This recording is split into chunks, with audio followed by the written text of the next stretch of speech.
دیکھیے جی، گزارش یہ ہے کہ ایک تو آج بل پاس کیا، یہاں سے بات شروع کر لیتے ہیں، باقی تو ساری سبسیکوئنٹلی بات ہم کرتے رہیں گے۔ صدر علوی صاحب نے پی ٹی آئی کے ایک کارکن کی، ادنا کارکن کی حیثیت سے وہ بل جو پاس کیا تھا دونوں ہاؤسز میں، وہ واپس کر دیا ہے۔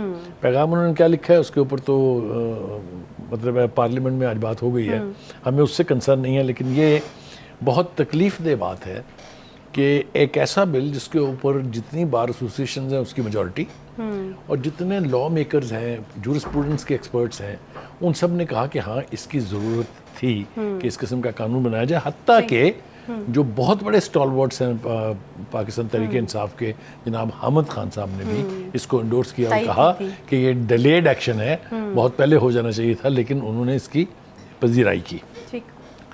دوسری بات یہ ہے کہ اس قانون سے صرف سیاستدانوں کو فائدہ نہیں پہنچے گا، یہ تاثر غلط ہے، نہ ہی اس کا مقصد کسی بھی صورت میں عدالت کے ہاتھ پاؤں کاٹنا ہے، کیونکہ جو کمیٹی تشکیل پائے گی اس بل کے نتیجے میں، اس قانون کے نتیجے میں، اب تو اس کو بل نہیں کہنا چاہیے، وہ اس میں چیف جسٹس صاحب موجود ہوں گے اور 2 سینئر ترین ججز ساتھ بیٹھیں گے جو یہ فیصلہ کریں گے کہ کون سا ایشو سو موٹو کا ایکشن لینے کے قابل ہے۔ ہاں، وہ وزیر قانون صاحب نے میرے خیال میں کافی وضاحت سے کر دی تھی، انہوں نے کہا تھا کہ ہم نے جب یہ بل ججز کو دیا پیش کیا تھا تب بھی اس کی وضاحت کی تھی، انہوں نے جب یہ بل پاس ہو رہا تھا تب بھی اس کی وضاحت کی، اور آج پھر انہوں نے اس کی وضاحت کی کہ ہم نے سپریم کورٹ کا اختیار سپریم کورٹ کو ہی دے دیا ہے۔ ہاں اچھا، چلیے جناب، یہ تو ہو گیا۔ اب دوسری بات یہ ہے کہ وہاں پر جو تقاریر ہوں گے وہ میرے خیال سے بہت امپورٹنٹ ہے، ان کا تھوڑا سا احاطہ کرنا بہت ضروری ہے۔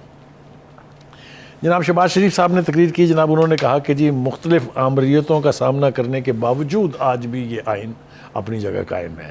دیکھیے یعنی بھٹو صاحب کے بعد ضیاء الحق صاحب آئے، اس کے بعد جنرل مشرف صاحب آئے، اس کے بعد اور بھی بہت سے آئے، ان کا تذکرہ شاید اس وقت اس حوالے سے مناسب نہیں ہوگا، لیکن یہ کانسٹیٹیوشن قائم رہا اور یہ ایک ایسا ڈاکومنٹ ہے جس کے بارے میں یہ صحیح کہا جاتا ہے کہ یہ وہ لڑی ہے جس کے اندر وفاق اور چاروں صوبے پروئے ہوئے ہیں، کوئی دو رائے اس کے بارے میں نہیں۔ میں یہ کریڈٹ کسی انڈیویجول کو نہیں دینا چاہتا، ویسے تو بینظیر کے بارے میں بھی کہا جاتا تھا کہ وہ چاروں صوبوں کی زنجیر ہیں، لیکن constitution is the only document جس نے ان سب کو نہ صرف ساتھ رکھا ہوا ہے بلکہ وہ خود مختاری دی ہے جس کے لیے ایک طویل جد و جہد کی گئی تھی، آپ کو یاد ہوگا۔ اور 18ویں ترمیم جو ہے وہ بھی چونکہ پیپلز پارٹی ہی کے دور میں آئی تو اس نے جو رائٹس تھے صوبوں کے اس کو یقینی بنایا۔ تو جی پرائم منسٹر صاحب نے تو بہت مختصر تقریر کی، اس کے بعد جی بلاول بھٹو زرداری صاحب بولے اور جس کو کہتے ہیں نا خوب بول رہے ہیں، آج کل وہ بول ہی خوب رہے ہیں۔ ان کی جو ایک بات ہے وہ میں یہاں دہرانا چاہتا ہوں، وہ یہ ہے کہ انہوں نے کہا کہ باہر آپ کسی عام آدمی سے پوچھیں کہ 2 + 2 کتنے ہوتے ہیں تو وہ کہے گا 4، لیکن اگر آپ اپنی عدالت علیہ سے پوچھیں تو وہ کہتے ہیں 2 + 2 3۔ اب یہ آپ کو پتہ ہے حوالہ کیا ہے؟ حوالہ یہ ہے کہ وہ ججمنٹ جس کے جو کنٹروورشل ہے وہ 4-3 کی تھی یا 3-2 کی تھی، آپ کو معلوم ہے اس کے اوپر کافی ڈیبیٹ ہو چکی ہوئی ہے، اور اب چونکہ 4 سینئر ترین ججز آن ریکارڈ ہیں یہ کہنے کے لیے کہ ہم نے اس کو منسوخ کر دیا تھا، ہم نے اس کی یعنی یہ جو ایکشن لیا گیا تھا اس کی بھی مخالفت کی تھی اور اس کے نتیجے میں جو فیصلہ کیا گیا تھا اس کی بھی مخالفت کی تھی۔ تو تقسیم تو واضح ہے، میں اس کو تقسیم نہیں کہنا چاہتا، لفظ ٹھیک نہیں ہے عدلیہ کے بارے میں، لیکن پوائنٹ آف ویو، نقطہ نظر جو ہے وہ بالکل واضح ہے۔ صحیح ہے۔ اچھا، یہ جو اشارہ انہوں نے کیا تھا وہ بھی اسی طرف ہی تھا کہ سمجھے تھے کہ عدم اعتماد ہو گیا، سازش ختم، لیکن سازش آج بھی چل رہی ہے۔ اب دیکھیں آپ سے مجھے بس ایک شکایت ہے، آپ ہمیشہ سب سے نازک ترین رگ جو ہے اس کے اوپر ہاتھ رکھ دیتی ہیں۔ میں تو صرف ایسی جنرلی پوچھوں کہ یہ جو آپ کی معصومیت ہے نا، یہ میں عرض کیے دیتا ہوں اس کا اشارہ کس طرف تھا۔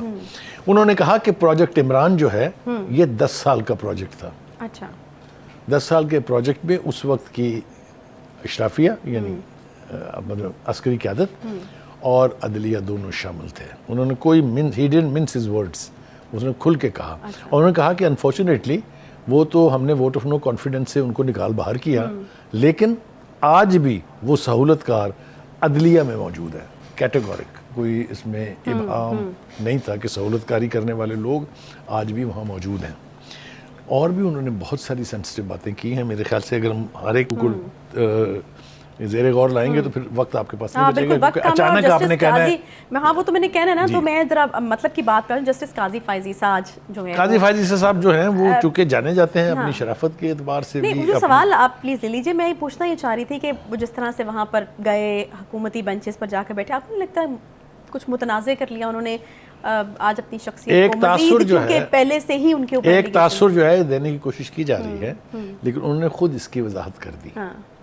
ان کا جی پہلی بات تو یہ ہے کہ یہ پارلیمنٹ کا یا قومی اسمبلی یا سینٹ کا اجلاس نہیں ہے، اٹس اے کنونشن. اچھا، اور کنونشن میں چیف جسٹس صاحب بھی بولتے رہے ہیں ماضی میں بھی، اور سارے چیف جسٹسز بولتے رہے ہیں. تو he was invited as one guest, اور انہوں نے یہ کہا کہ آپ ذرا دیکھیے وہ کیا کہہ رہے ہیں. وہ کہہ رہے ہیں کہ آج میں یہاں آیا ہوں اور میں دیکھ رہا ہوں میرے ارد گرد سیاستدان بیٹھے سیاسی باتیں کر رہے ہیں.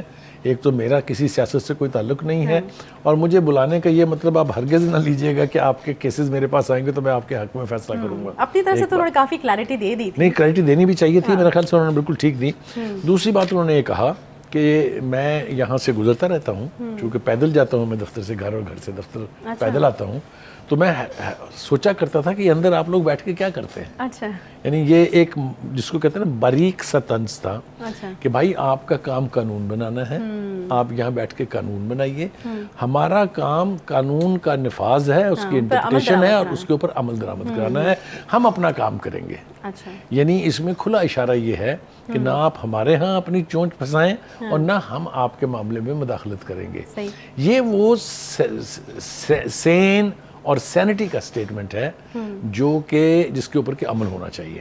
تو آپ کو لگتا ہے کہ انہوں نے اپنے پوزیشن واضح کر ہاں، دی؟ وہ جو متنازع ہونے والی بات تھی وہ ابینڈنٹلی کلیئر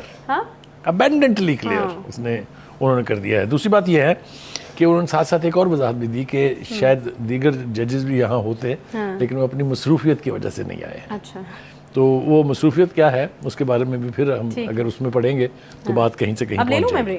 ایک اور زرداری صاحب جن کو مذاکرات کا یا پھر مفاہمت کا بادشاہ کہا جاتا ہے، وہ ایک بار پھر سے اسی قسم کی باتیں کرتے ہوئے ہمیں نظر آ رہے ہیں. کچھ مذاکرات کے حوالے سے انہوں نے بات کی ہے کہ مذاکرات میں آنے سے پہلے شرائط نہ رکھی جائیں. کچھ رول مجھے لگ رہا ہے زرداری صاحب جو ہیں اس حوالے سے پلے کریں گے اگر دوسری طرف سے جو ہے کچھ پازیٹیو رسپانس آتا ہے. تو زرداری صاحب نے بھی آج کافی اہم باتیں کی ہیں. دیکھیے بنیادی طور پر تو بلاول صاحب وہاں موجود تھے اور انہوں نے خطاب بھی بڑا لمبا اور طویل کیا اور کافی کمپریہنسو تھا وہ.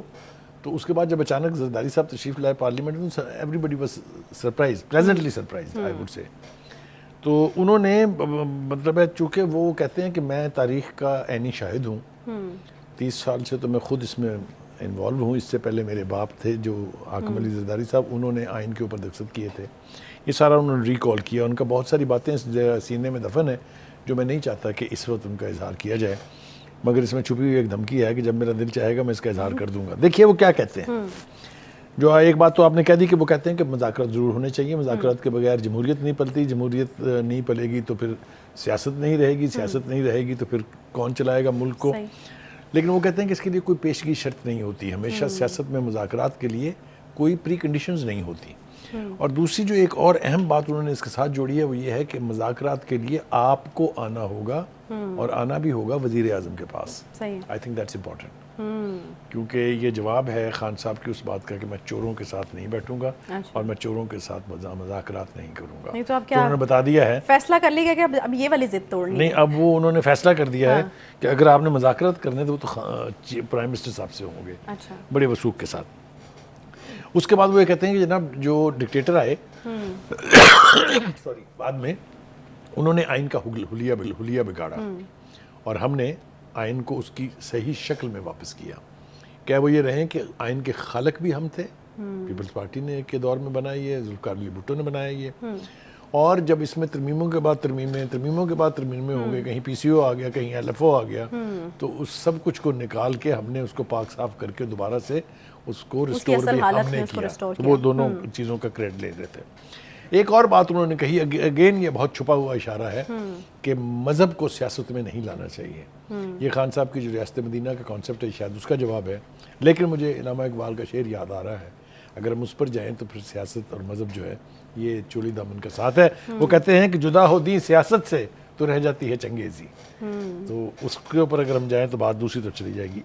ایک بات اور انہوں نے کہا کہ ہم آئین کے ساتھ کھلواڑ نہیں ہونے دیں گے اور یہ جو صوبائی خود مختاری ہے، یہ جو چاروں صوبوں کی ایک زنجیر ہے، ہم اس کو توڑنے نہیں دیں گے، اس لیے کہ ہم پاکستان کھپے کے امین ہیں۔